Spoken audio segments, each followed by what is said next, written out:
कैसे हुई शिवलिंग की उत्पत्ति, आइए जानते हैं। धार्मिक शास्त्रों में भगवान शिव के शिवलिंग का महत्व बताया गया है। शिवलिंग को इस ब्रह्मांड का प्रतीक माना जाता है। भगवान शिव को भक्त शिव शंकर, त्रिलोकेश, कपाली, नटराज समेत कई नामों से पुकारते हैं।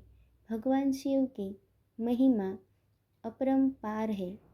हिंदू धर्म में भगवान शिव की मूर्ति व शिवलिंग दोनों की पूजा का विधान है। कहते हैं कि जो भी भक्त भगवान शिव की सच्ची श्रद्धा से पूजा अर्चना करता है, उसकी हर मनोकामना पूर्ण होती है।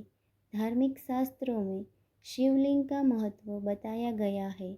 शिवलिंग को इस ब्रह्मांड का प्रतीक माना जाता है। पौराणिक कथा के अनुसार सृष्टि बनने के बाद भगवान विष्णु और ब्रह्मा जी में जो युद्ध होता रहा, दोनों खुद को सबसे अधिक शक्तिशाली सिद्ध करने में लगे थे।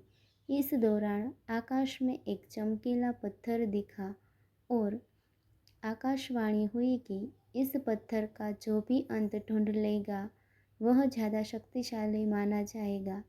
मान्यता है कि वह पत्थर शिवलिंग ही था।